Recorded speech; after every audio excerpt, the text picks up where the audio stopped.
Okay, चलिए। Hello, good evening everyone. जो आज की क्लास है वो आपको रिकॉर्डेड प्रोवाइड की जाएगी।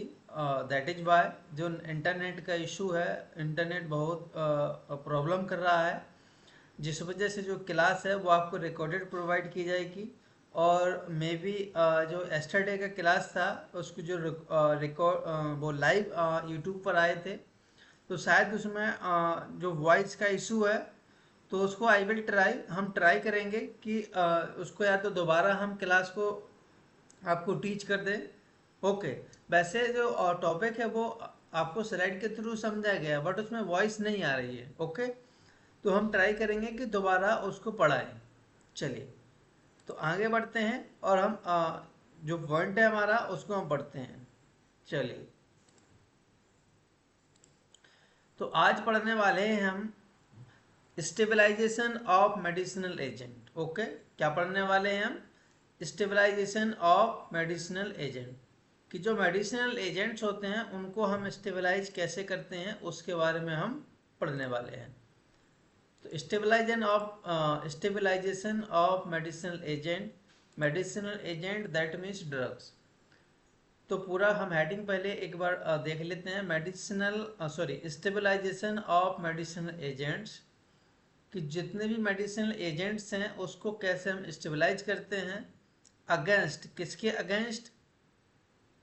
कॉमन रिएक्शन, कुछ रिएक्शन होती हैं जैसे कि हाइड्रोलिसिस और ऑक्सीडेशन। जो भी हमारा प्रोडक्ट होता है उसमें ऑक्सीडेशन रिडक्शन की जो प्रोसेस है वो होती है।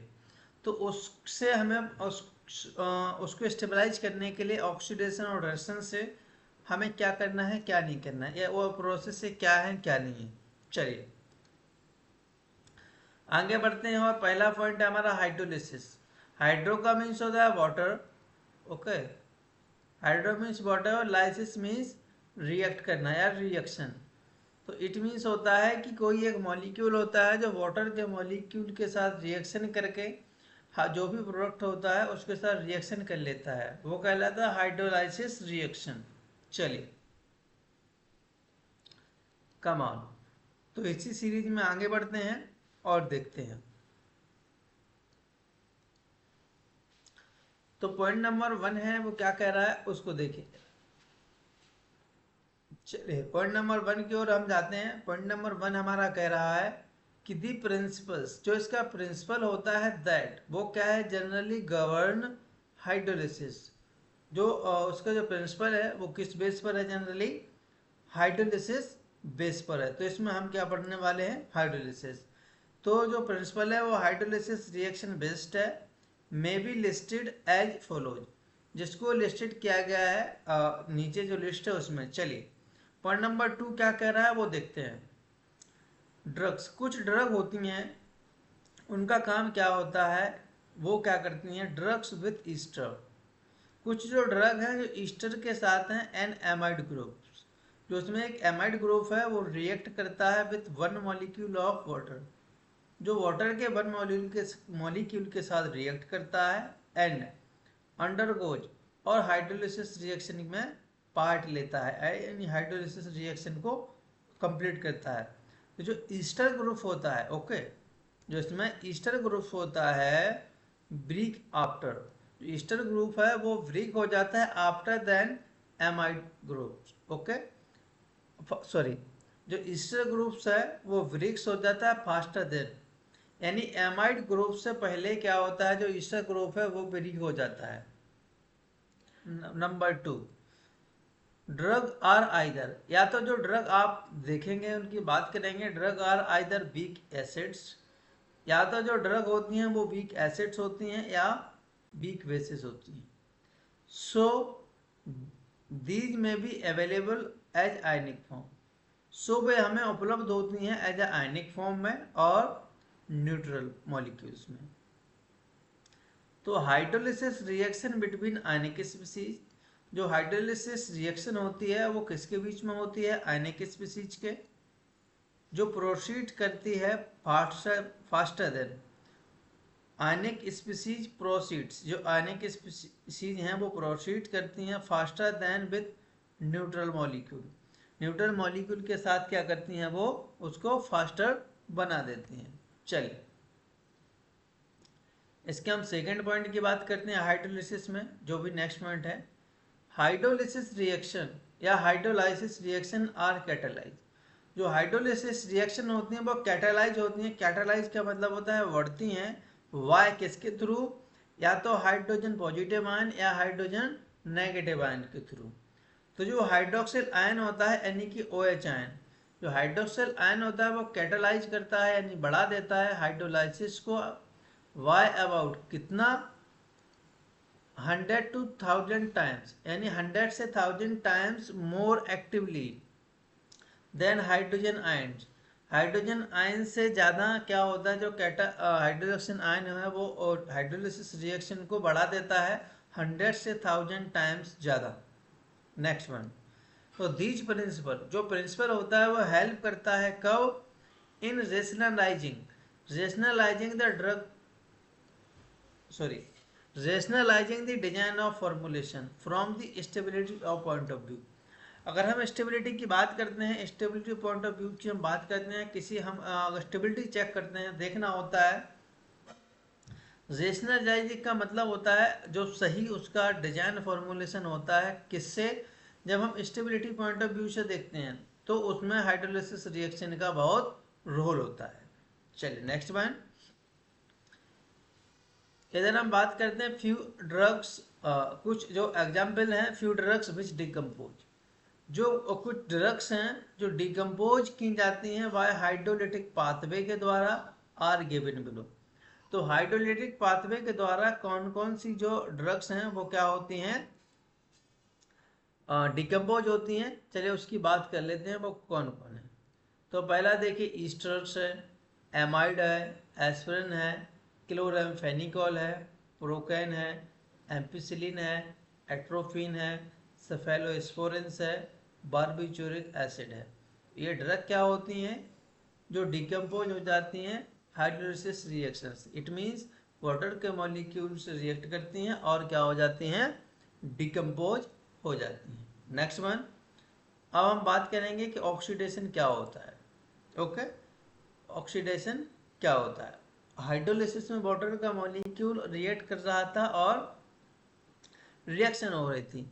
ऑक्सीडेशन में क्या होता है कि हम जो इलेक्ट्रॉन होता है, ओके, जो जिनका मॉलिक्यूल होता है उसको रिमूवल किया जाता है। तो पॉइंट नंबर 1 की हम बात करते हैं, ऑक्सीडेटिव या ऑक्सीडेशन। ऑक्सीडेशन इन्वॉल्व्स, ऑक्सीडेशन की जो प्रोसेस होती है इसमें इन्वॉल्व किया गया है द रिमूवल ऑफ इलेक्ट्रॉन्स। इसमें इलेक्ट्रॉन को रिमूव किया जाता है फ्रॉम द मॉलिक्यूल, जो भी मॉलिक्यूल होता है उससे अलग कर दिया जाता है। नंबर 2, द रिएक्शन, जो रिएक्शन होती है बिटवीन दी कंपाउंड्स। जो रिएक्शन होती है वो कंपाउंड के बीच में होती है और ऑक्सीजन मॉलिक्यूल के बीच में होती है, कॉल्ड एज, उसे हम क्या कहते हैं? Auto oxidation. ओके, वो रिएक्शन जो कंपाउंड्स और ऑक्सीजन मॉलिक्यूल के बीच में होती है उसे हम ऑटो ऑक्सीडेशन कहते हैं। चलिए नंबर 3, द जनरल प्रिंसिपल्स। अगर हम जनरल प्रिंसिपल्स की बात करते हैं तो दैट गवर्न, वो क्या कहता है कि जो ऑक्सीडेशन रिएक्शन है में लिस्टेड एज फॉलोज, उसको हमने नीचे लिस्टेड किया है। चलिए नंबर 4 में देखते हैं क्या होता है। The presence of atmospheric oxygen also air. अगर हम बात करें कि जो प्रेजेंस ऑफ एटमॉस्फेरिक ऑक्सीजन, जो हमारे वातावरण में जो ऑक्सीजन प्रेजेंट होती है, ऑल्सो एयर, वो प्रमोट्स करती है द रेट ऑफ ऑक्सीडेशन, की ऑक्सीडेशन की जो प्रोसेस होती है उसको बढ़ा देती है। चलिए नेक्स्ट वन, हम 5th पॉइंट की ओर मूव करते हैं इधर से। तो सिंस, अब जो एटमॉस्फेरिक ऑक्सीजन है या एयर है वो क्या करती है? रेट ऑफ रिएक्शन को बढ़ा रही है। तो सिंस निश्चित है कि ऑक्सीडेशन जो होता है वो फ्रिक्वेंटली इन्वॉल्व होता है। कहाँ पर?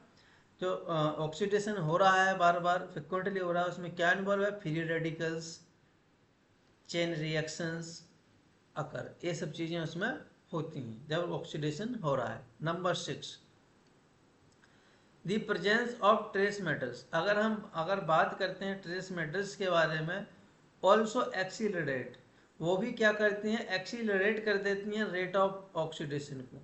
अगर ट्रेस जो मेटल्स हैं वो प्रेजेंट हैं तो उससे भी क्या होता है, रेट ऑफ ऑक्सीडेशन बढ़ जाता है। नंबर 6 की हम बात करें अगर, तो जो ऑर्गेनिक पेरोक्साइड्स होते हैं वो भी क्या होते हैं, वो प्रमोट करते हैं द चेन इनिशिएशन को।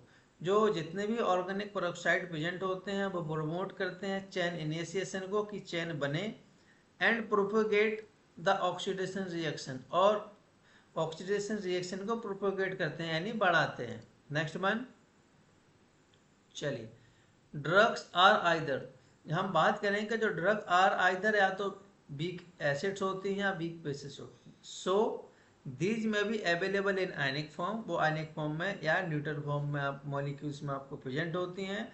तो जो ऑक्सीडेशन रिएक्शन होती है वो बिटवीन किसके बीच बीच में होती है, आयनिक स्पीसीज के बारे में, सॉरी आयनिक स्पीसीज के बीच में, जो प्रोसीड करती है, बढ़ा देती है faster then the neutral molecule. Okay, neutral molecule से ज़्यादा वो फास्ट, विथ किसके साथ, न्यूट्रल मॉलिक्यूल के साथ वो और ज़्यादा फास्टर होगा। नेक्स्ट वन,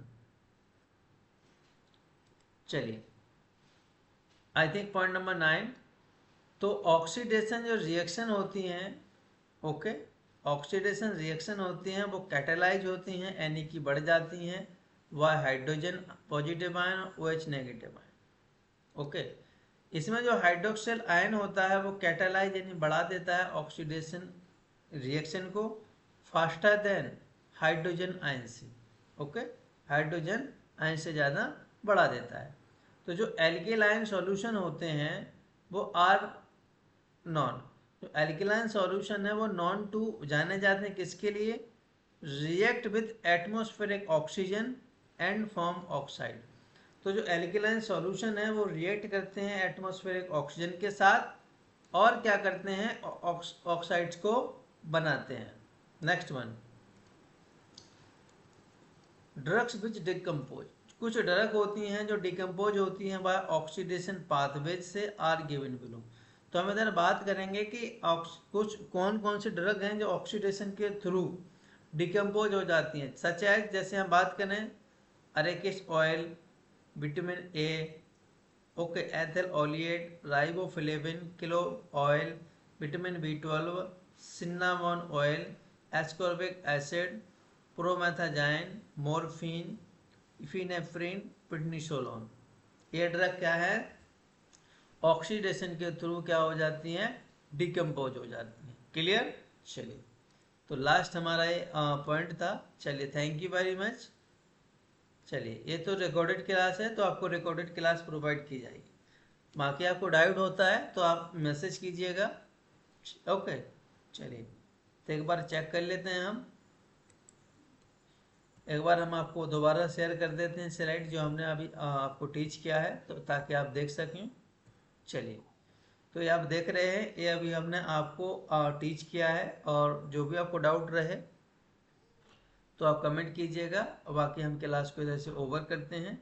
चलिए, so thank you very much, see you tomorrow, take care, good night.